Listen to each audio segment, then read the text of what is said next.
Hello everybody, this is Digraj Singh Rajput. Welcome to Magnet Brains. इस video में हम क्या पढ़ने वाले हैं? इस वीडियो में हम पढ़ेंगे कंपेयरिंग दी थ्री सेक्टर्स। तीन सेक्टर्स कौन कौन से हैं? Primary, secondary, tertiary. और यह हम पिछले वीडियो में पढ़ चुके हैं। पिछले वीडियो में हमने आपको बताया था कि एक बेसिक थीम क्या है इस चैप्टर की। तीनों सेक्टर जो है तो on the basis of production आप प्राइमरी, सेकेंडरी और टर्शियरी सेक्टर में क्लासिफाई कर सकते हो इकोनॉमी को। ठीक है, यहां तक चीजें समझ में आई थी।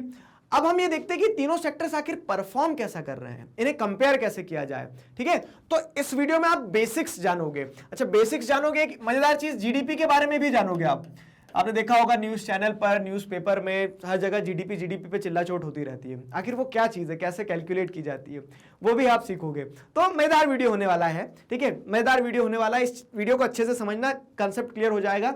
और जो बेसिक्स की बात करते हैं हम, तो वो बेसिक्स आपको यहां जानने को मिलेंगे। Fine. So when we talk about the sectors of economy in general, every economy, किसी भी इकोनॉमी की जब हम बात करते हैं तो उस इकोनॉमी में क्या देखते हो आप? Large number of goods and services are produced. कितना प्रोडक्शन होता है, तरह तरह के सतरंगी प्रोडक्ट्स प्रोड्यूस होते हैं इकोनॉमी में। आप देखोगे मार्कर से लगा के एक बहुत बड़ी कार तक, ट्रक तक, सब कुछ प्रोड्यूस हो रहा होता है। ठीक है, सब कुछ प्रोड्यूस हो रहा होता है। आप देखेंगे हर इंसान काम कर रहा होता है, कुछ ना कुछ, मतलब एम्प्लॉयमेंट भी है ना। Huge employment is generated in economy. Economy जो है तो इकोनॉमी ऐसा थोड़ी ना बस कि घर के हिसाब किताब रखने जैसा इतना सरल होगा।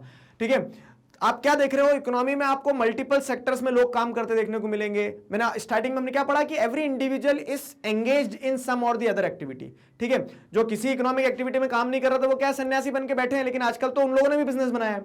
ठीक है, तो उस तरह से क्या है कि इकोनॉमी में हर इंसान कहीं ना कहीं किसी ना किसी तरह से एंगेज्ड है।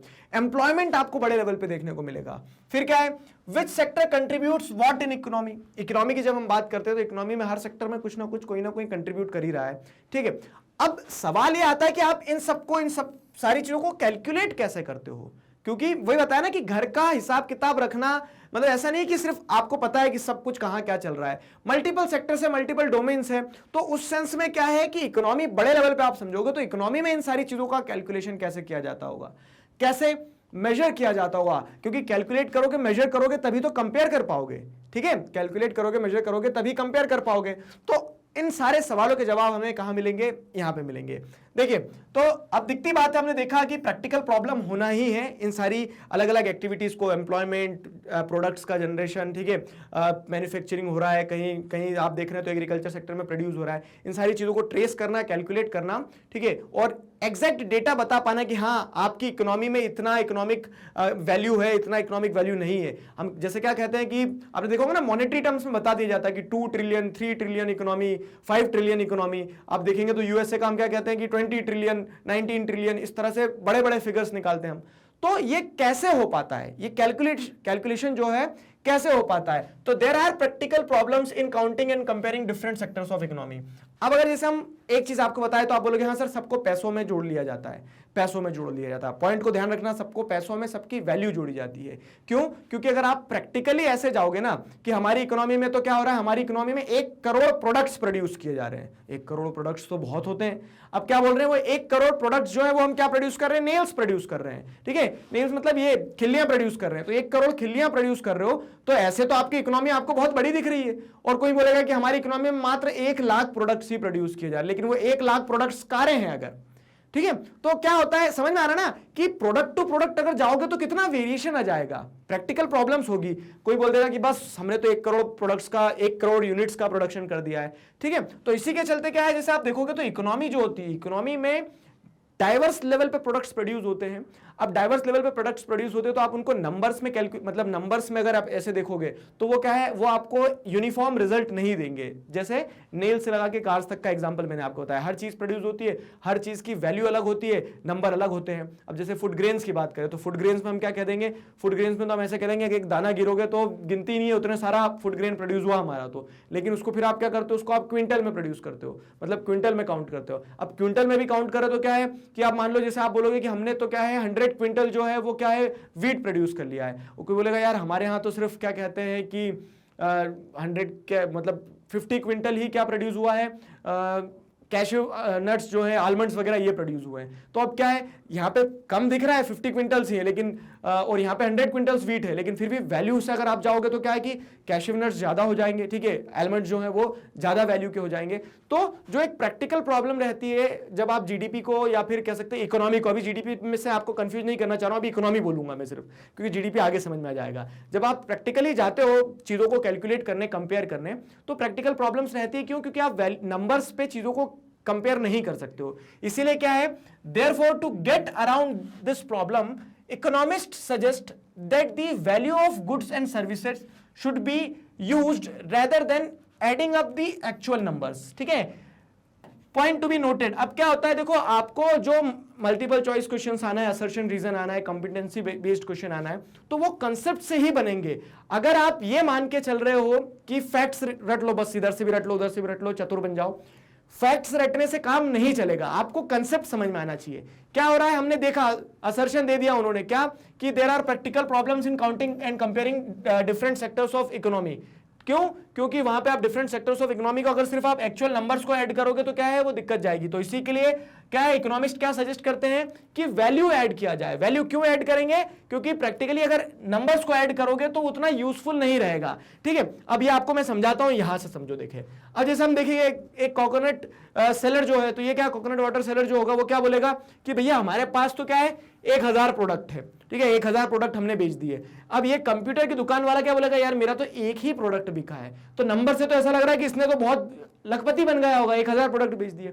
लेकिन बराबरी कब आएगी? बराबरी कब आएगी? जब आप इनकी वैल्यू देखोगे। तो इसने भी अगर मान लो क्या है कि इसने अगर प्रोडक्ट्स को बेचे हैं, तो इसने मान लो अगर 1 लाख रुपए में क्या सारे प्रोडक्ट बेचे हैं, ठीक है, 1 लाख रुपए में सारे प्रोडक्ट बेचे, आपने क्या निकाला, वैल्यू निकाला है, value in terms of money निकाला है। और वहां पे देखोगे तो यहां भी क्या है, एक ही प्रोडक्ट बिका है, लेकिन वो एक प्रोडक्ट की वैल्यू क्या थी, 1 लाख रुपए। तो इस तरह से आप देखेंगे तो इकोनॉमी में क्या है, चीजों को कंपेयर करना आसान हो जाएगा। आए ना समझ में? तो जब भी आप इकोनॉमी में वैल्यू, मतलब इकोनॉमी में आप ये देखेंगे कितना प्रोडक्शन हुआ, तो वो नंबर्स क्वांटिटीज में नहीं देखोगे, आप क्या देखोगे, उनकी वैल्यू में देखोगे। ये पॉइंट था। ये पॉइंट समझ में आया? चलो, तो अब हम आगे बढ़ते हैं। अब थोड़ा सा एक लेवल अप करते हैं, अब चीजों को कनेक्ट करना मेरे साथ में। ठीक है, comparing and calculating various sectors of economy, value is used not the quantity. This is clear? ठीक है, यहां तक चीजें क्लियर हुई। लेकिन जब आप क्या करते हैं, वैल्यू भी यूज करते हो ना, तो तब भी आपको एक सावधानी बरतना होती है, तब भी एक प्रिकॉशन लेना होता है। क्वेश्चन बन जाता है यहाँ पे, ठीक है, what precaution should be taken while calculating the GDP और while calculating the production in any economy. ठीक है, तो क्या आपको सावधानी रखना चाहिए? सावधान इंडिया। ठीक है, तो यहां पे आपको क्या सावधानी रखना है, देखो, नॉट एवरी गुड और service that is produced and sold needs to be counted. मतलब हर वो गुड जो प्रोड्यूस हो रहा है उसे काउंट करने की जरूरत नहीं है, हर वो सर्विस जो प्रोवाइड की जा रही है, प्रोड्यूस हो रही है, उसे काउंट करने की जरूरत नहीं है। मतलब सबको नहीं करना, तो किसको करना है, the value of only final goods and services. अभी सुनो, अभी मैं सिर्फ नाम बता देता हूं, फिर ऑटोमेटिकली क्लियर हो जाएगा। थोड़ा पेशेंस रखना, अपने आप चीजें समझ में आ जाएगी। देखो, तो क्या कहा जा रहा है कि इकोनॉमी के अंदर जो भी प्रोड्यूस हो रहा है गुड्स और सर्विसेज, हर चीज को ऐड करने की जरूरत नहीं, हर चीज को कैलकुलेट करने की जरूरत नहीं है, सिर्फ फाइनल गुड्स एंड सर्विसेज को ऐड करो, कैलकुलेट करो। फाइनल गुड्स एंड सर्विसेज मतलब क्या है कि मान लो आपने एक मिठाई खाई है ना, तो मिठाई आपके लिए फाइनल गुड्स एंड सर्विसेज हो गई। आप उसमें यह मत सोचना कि दूध भी था, शक्कर भी थी, क्या कह सकते हैं, ड्राई फ्रूट्स भी थे।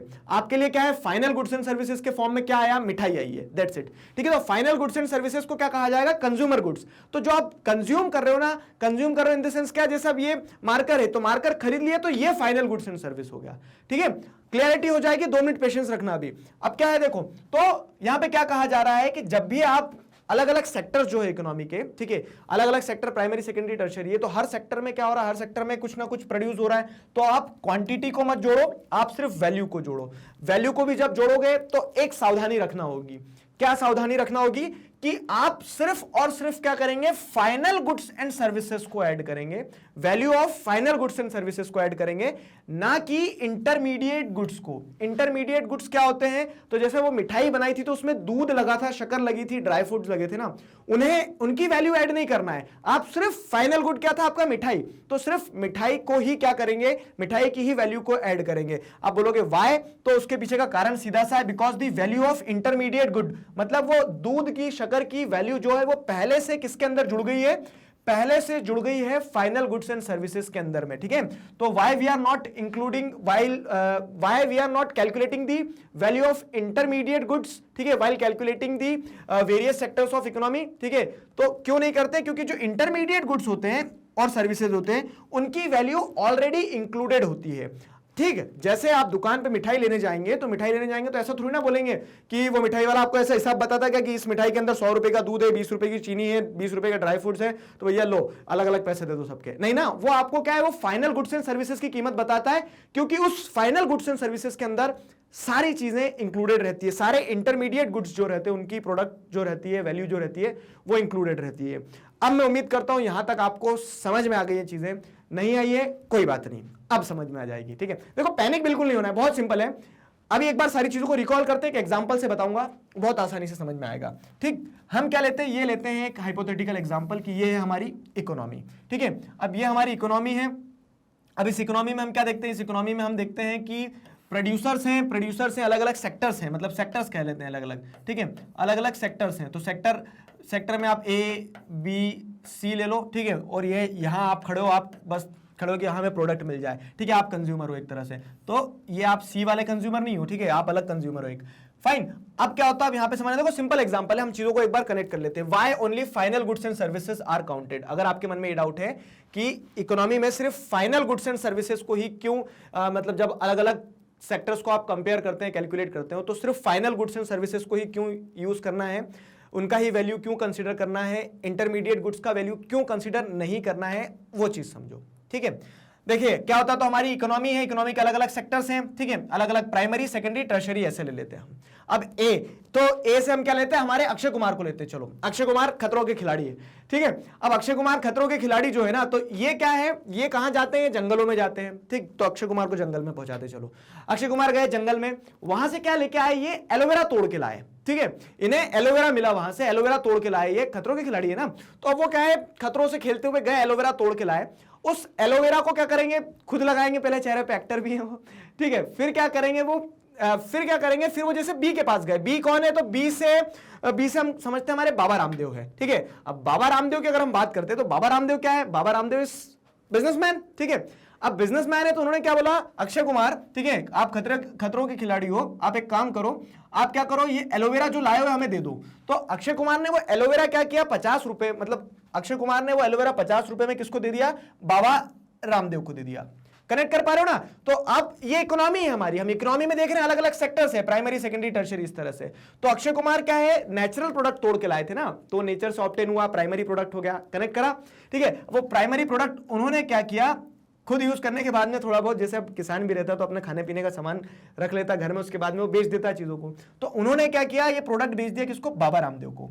बाबा रामदेव क्या करेंगे सर, एलोवेरा का, ठीक है। तो बाबा रामदेव एलोवेरा से क्या करेंगे, एलोवेरा से वो एलोवेरा जेल बनाएंगे, बिजनेसमैन। सेकेंडरी सेक्टर, ठीक है, तो सेकेंडरी सेक्टर में बाबा रामदेव ने क्या करा, वो एलोवेरा जेल बनाया। अब एलोवेरा जेल में उन्होंने फैक्ट्री वगैरह में काम किया, वर्कर्स को पैसे दिए होंगे वो, तो 50 का एलोवेरा खरीद के उन्होंने क्या करा, 80 रुपए में एक एलोवेरा जेल बना के तैयार कर लिया है। एलोवेरा जेल बना के क्या कर लिया, तैयार कर लिया है। अब देखो क्या होता है, बाबा रामदेव ने एलोवेरा जेल बनाया, बढ़िया उसकी ब्रांडिंग करी और उसे क्या किया, मार्केट में बेच दिया। किसको बेचा, तो अब सी से हमारे चंदू सेठ थे एक, ठीक है। तो चंदू सेठ है, चंदू सेठ को उन्होंने क्या करा, अब चंदू सेठ भी क्या करेंगे, वो बाबा रामदेव के पास जाएंगे या फिर बाबा रामदेव उनको प्रोडक्ट बेच देंगे। अब ऐसा तो नहीं होता ना, बाबा रामदेव हमारे घर आके प्रोडक्ट देके जाएंगे, हमें दुकान पे से मिलता है चंदू सेठ के पास से। तो चंदू सेठ ने क्या किया, होलसेल में बाबा रामदेव से प्रोडक्ट खरीद लिया, कितने में, 80 रुपए में खरीद लिया, ठीक है। होलसेल में उन्होंने क्या कर लिया, प्रोडक्ट 80 रुपए में खरीद लिया। अब क्या होता है, चंदू सेठ जो है, तो चंदू सेठ ने प्रोडक्ट खरीद के लाए, वो अपनी छोटी सी स्कूटर से गए थे बाबा रामदेव की होलसेल की दुकान पे, वहां से प्रोडक्ट खरीद के लाए थे।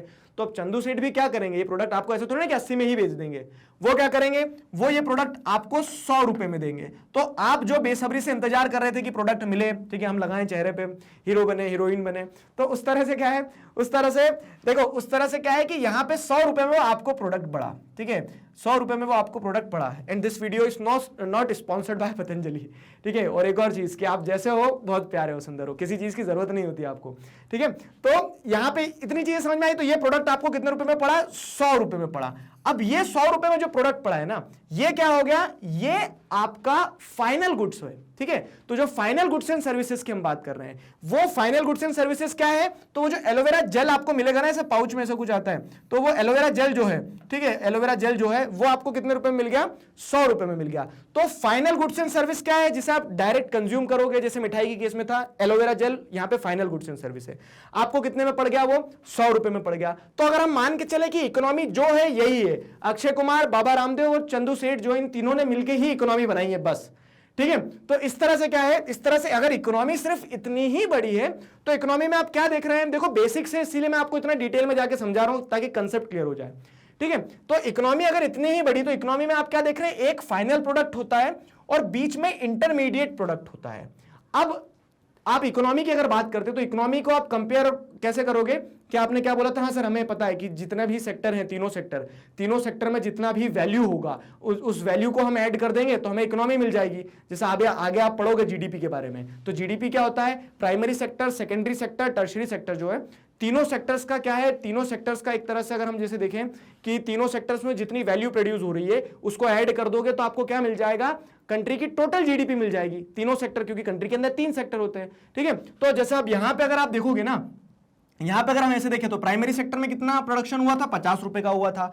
सेकेंडरी सेक्टर में कितने का प्रोडक्शन हुआ था, सेकेंडरी सेक्टर में जैसे अगर आप देखोगे तो 80 रुपए का प्रोडक्शन हुआ था। और टर्शरी सेक्टर में कितने का प्रोडक्शन हुआ था, 100 रुपए का। अब इसको जरा जोड़े हम तो 180 और 50 230, ठीक है, 230। तो अब देखो यहां पे क्या है, अच्छे से समझना। हाँ, अगर हम ऐसे देखेंगे तो हमारी इकोनॉमी हमें कितनी बड़ी दिख रही है, 230 रुपए की दिख रही है, लेकिन इकोनॉमी में पैसा कितना गया, आपने कितना पैसा पे किया, मात्र 100 रुपए पे किया आपने, तो ठीक है, आपने 100 रुपए पे किया, तो अल्टीमेटली आया पैसा 100 ही रुपए था, लेकिन हमारी इकोनॉमी तो सर 230 की दिख रही है, 230 की दिख रही है। तो यहां इकोनॉमी इतना इन्फ्लेटेड साइज में क्यों दिख रहा है, पता है, बड़ा हुआ क्यों दिख रहा है, क्योंकि आपने क्या किया, ये इंटरमीडिएट प्रोडक्ट को जोड़ दिया है, आपने 50 जोड़ लिया, 80 जोड़ लिया, 100 जोड़ लिया, लेकिन ये जो 80 रुपए है ना, इस 80 रुपए में 50 पहले से जुड़ा हुआ है। फॉर एग्जांपल, आपने जो 100 दिया, तो आपने जो 100 दिया वो पूरा चंदू सेठ को नहीं मिला है, ठीक है। आपके 100 का अगर आप जैसे समझोगे, आपके 100 में से क्या है, चंदू सेठ ने 20 ही रुपए अपने कमाए हैं, 80 रुपए उसने किसको दिए हैं, बाबा रामदेव को। बाबा रामदेव ने पूरा 80 नहीं कमाया है, बाबा रामदेव ने अपना 30 रुपए अपना प्रॉफिट रखा है,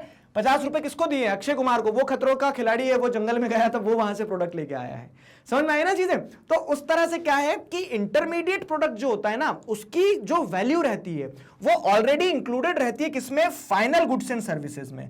तो इस चीज की आपको गांठ बांधना है यहां पर, कि आप जब भी क्या करेंगे, आप जब भी जीडीपी कैलकुलेट करेंगे, जब भी आप अलग अलग सेक्टर्स में कहां कितना प्रोड्यूस हो रहा है, तो सिर्फ final goods and services count करेंगे। क्यों, क्योंकि इंटरमीडिएट गुड्स जो होते हैं उसकी कॉस्ट ऑलरेडी इंक्लूडेड होती है किसमें, उसकी कॉस्ट ऑलरेडी इंक्लूडेड होती है फाइनल गुड्स एंड सर्विसेज में, और इससे आपको सही एग्जैक्ट पता चलता है कि आपकी इकोनॉमी कितनी बड़ी है। आया समझ में। तो आशा करते हैं आपको यह समझ में आया। बढ़िया एलोवेरा जेल लगाओ आप, और इस तरह से क्या है, कंसेप्ट को रिवाइज करते रहना, ठीक है। तो ये हमने देख लिया कि क्यों सिर्फ फाइनल गुड्स एंड सर्विसेज को ही इंक्लूड किया जाता है। अब इसी बेसिस पर अगर आगे बढ़ते हैं हम, ठीक है, अब इसी बेसिस पर जैसे आगे बढ़ते हैं हम, तो यहां पे आपको क्या चीज ध्यान रखना है, यहां पे आपको ध्यान रखना है कि जीडीपी जो है, ठीक है, जीडीपी का जो कंसेप्ट है वो यहीं से निकल के आता है। जीडीपी क्या है, हम अल्टीमेटली टॉपिक क्या पढ़ रहे हैं, कंपेयरिंग दी 3 सेक्टर्स। तीनों सेक्टर मिलके आपकी कंट्री की टोटल इकोनॉमी बनेंगे, ठीक है। आपकी कंट्री की टोटल इकोनॉमी जो बनेगी, तो आप अपनी कंट्री की टोटल इकोनॉमी से दूसरी कंट्री की इकोनॉमी के साथ कंपेयर कर सकते हो, ठीक है, दूसरी कंट्री की इकोनॉमी के साथ कंपेयर कर सकते हो। तो जो टोटल इकोनॉमी आप कैलकुलेट करोगे, फाइंड आउट करोगे, वो कैसे मिलेगी आपको, वो जीडीपी के फॉर्म में मिलेगी। जीडीपी क्या होता है, ग्रॉस डोमेस्टिक प्रोडक्ट। देखो जीडीपी पे क्वेश्चन आता है, ठीक है, असर्शन रीजन में जीडीपी पे क्वेश्चन बन जाता है, फिलअप के फॉर्म में बन जाता है, तरह तरह से बन सकता है, ट्रू फॉल्स में बन सकता है, क्वेश्चन कैसे भी बन सकता है, आपको कंसेप्ट पता होना चाहिए। जीडीपी होता क्या है, ग्रॉस डोमेस्टिक प्रोडक्ट, ठीक है। तो the value of final goods and services produced in each sector during a particular year provides the total production of the sector of that year. मतलब जैसे हमने देखा, सेक्टर ए था प्राइमरी का, मतलब जैसे Akshay Kumar primary sector, Baba Ramdev secondary sector, Chandu सेठ tertiary sector, service provide कर रहे थे। तो तीनों सेक्टर में कुछ कुछ प्रोड्यूस हुआ है, ठीक है, लेकिन हम सिर्फ फाइनल गुड्स एंड सर्विसेज को कंसीडर करके चलेंगे। तो तीनों सेक्टर में जो जो प्रोड्यूस होता है, जितना प्रोडक्शन होता है, मान लो क्या है, जैसे प्राइमरी सेक्टर में गेहूं प्रोड्यूस हुआ था और गेहूं आपने खरीदा और कंज्यूम किया, तो वो गेहूं सीधा कहां है, आपके लिए फाइनल गुड्स बन गया ना, कि आपने 2000 रुपए क्विंटल में गेहूं खरीदा, खाया पिया, खुश रहे। ठीक है, तो वो क्या है, वो गेहूं वहीं से प्राइमरी का ही फाइनल गुड्स एंड सर्विस बन गया, तो उसको final goods and services consider करेंगे प्राइमरी सेक्टर का। तो इसी तरह से आप क्या है कि हर सेक्टर का जो फाइनल गुड्स एंड सर्विसेज है वो कैलकुलेट कर लोगे। ठीक है, हर सेक्टर का final goods and services calculate करके फिर क्या कर दो कि the sum of the production in the three sectors, तीनों सेक्टर्स का सम कर दो कि प्राइमरी में कितना प्रोड्यूस हुआ, सेकेंडरी में कितना प्रोड्यूस हुआ, टर्शियरी में कितना प्रोड्यूस हुआ। ठीक है, सिर्फ फाइनल गुड्स एंड सर्विसेज। ठीक है, what is called the gross domestic product, और इसी को क्या कहा जाता है, ग्रॉस डोमेस्टिक प्रोडक्ट कहा जाता है। देखो डोमेस्टिक जो है, अब आपको चीजें समझ में आना चाहिए थोड़ी सी। क्लास 11th में जब आप इकोनॉमिक्स लोगे ना, तो एक चैप्टर ही पूरा आपका ये है नेशनल इनकम के ऊपर, तो वहां पे ग्रॉस, ठीक है, डोमेस्टिक, नेशनल, ये वो, तो उसमें तो बहुत सिर लड़ाना है, न्यूमेरिकल्स भी आएंगे अभी, लेकिन सिंपल कंसेप्ट आपको यहां समझ में आ जाएगा, 11th में मेरी याद आएगी फिर। ठीक है, तो क्या है कि जैसे ग्रॉस लिखा है, तो ग्रॉस मतलब क्या है कि इसमें टैक्स इंक्लूडेड होता है, सिंपल सी चीज, नेट में टैक्स माइनस कर देते हैं, तो ग्रॉस वो कहना चाह रहा है। डोमेस्टिक की अगर बात करें, डोमेस्टिक मतलब क्या है कि आप जो सेक्टर्स देख रहे हैं ना, तो वो सिर्फ आप क्या करोगे, आपकी कंट्री के अंदर जो जो प्रोड्यूस हुआ है। ठीक है, अब मान लो कि यही एलोवेरा जो है, ये अक्षय कुमार ने बाबा रामदेव को ना देते हुए डील कहीं और सेट कर ली होती है। जैसे मान लीजिए कि इन्होंने ये प्रोडक्ट क्या तय कर लिया था कि जेफ बोजेस को बेच देता हूं मैं, अमेजॉन का जो कहां प्लांट है, अमेरिका में प्लांट है, वहां बेचता हूं मैं। ठीक है, तो अमेजॉन वाला जो एलोवेरा जेल बना के देगा वो लगाएंगे लोग। तो अब इससे क्या होगा, इससे क्या होगा कि वो आपकी कंट्री के बाहर हुआ है ना, वो आपकी कंट्री के बाहर प्रोड्यूस हुआ है, तो वो हमारी जीडीपी का पार्ट नहीं होगा। हम क्या देख रहे हैं, हमारी इकोनॉमी के अंदर जो अलग अलग सेक्टर है उसमें क्या प्रोड्यूस हो रहा है। ठीक है, तो डोमेस्टिक मतलब क्या, हमारी इकोनॉमी के अंदर कितना प्रोड्यूस हो रहा है, प्रोडक्ट मतलब प्रोडक्ट है, प्रोडक्ट तो प्रोडक्ट है। ठीक है, जीडीपी ऑफ अ कंट्री, तो जीडीपी ऑफ कंट्री होता क्या है, value of all final goods and services produced in each sector during a particular year. ठीक है, जब आप इनको ऐड कर देते हो तो आपको क्या मिलेगा, ग्रॉस डोमेस्टिक प्रोडक्ट मिलेगा। ग्रॉस क्या है, डोमेस्टिक क्या है, प्रोडक्ट क्या है, समझ में आया। अच्छा, आप सोच रहे होंगे कि सर हमारी कंट्री के अंदर के ही प्रोडक्ट क्यों ऐड करें। मान लो क्या है कि वो प्रोडक्ट, जैसे फॉर एग्जांपल ऐसा लेते हैं कि चलो कि एक दोस्त है मेरा, उसने क्या है, उसने देश के बाहर क्या करके रखा है, एक प्लांट लगा के रखा है एलोवेरा जेल बनाने का।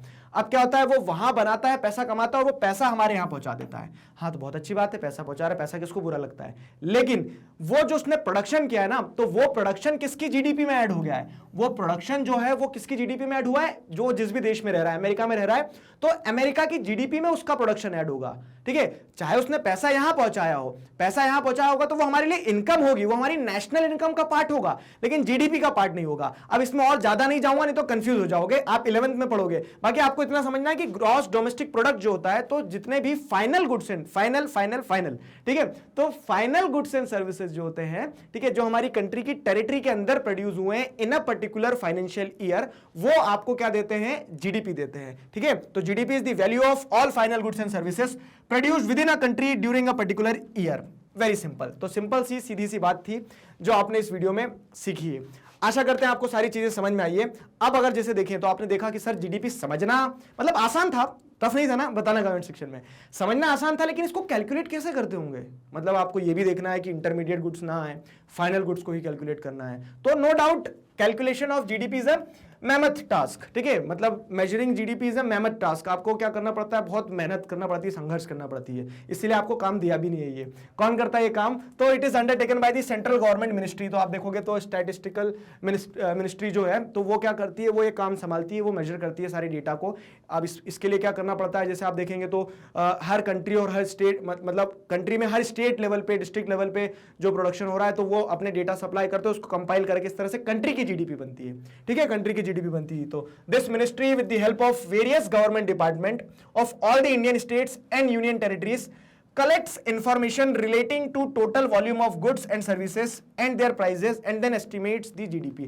तो जो कह सकते हैं कि सेंट्रल गवर्नमेंट मिनिस्ट्री होती है, स्टैटिस्टिकल मिनिस्ट्री, वो क्या करती है, सारे डेटा को कलेक्ट करती है अलग अलग लेवल पे जो ऑर्गन्स होते हैं उनके साथ में, और इस तरह से जीडीपी कैलकुलेट की जाती है। और हमने यहाँ पे सीख लिया है कि जीडीपी क्या होती है। आशा करते हैं आपको चीजें समझ में आई है, कंसेप्ट क्लियर हुआ है। नेक्स्ट वीडियो में हम क्या करेंगे, अब देखो आपने ये तो देख लिया है कि किस सेक्टर में क्या प्रोड्यूस होता है, उससे हमें ऑटोमेटिकली ये पता चल जाएगा कि आपकी जीडीपी कितनी बड़ी है, आपकी इकोनॉमी कितनी बड़ी है, और उससे आप कंपेयर कर सकते हो। अब लेकिन ये सेक्टर्स आपस में कैसे परफॉर्म कर रहे हैं, मतलब किस सेक्टर का ज्यादा कंट्रीब्यूशन होता है। ठीक है, तो वो जो हिस्टोरिकल चेंज आया है ना, और कौन सा सेक्टर ज्यादा कंट्रीब्यूट करता है, ये कंट्री टू कंट्री वेरी करता है। चलो हिंट देता हूं मैं आपको, ठीक है, कंट्री टू कंट्री वेरी करता है। तो ये जो चीज है ये आप यहां सीखने वाले हैं, कहां, नेक्स्ट वीडियो में। मतलब हम हिस्टोरिकल चेंज की बात करेंगे कि कैसे अलग अलग सेक्टर जो हैं वो इक्वली काम नहीं करते, इक्वली परफॉर्म नहीं करते हैं। वो सारी चीज आपको नेक्स्ट वीडियो में जानने को मिलेगी।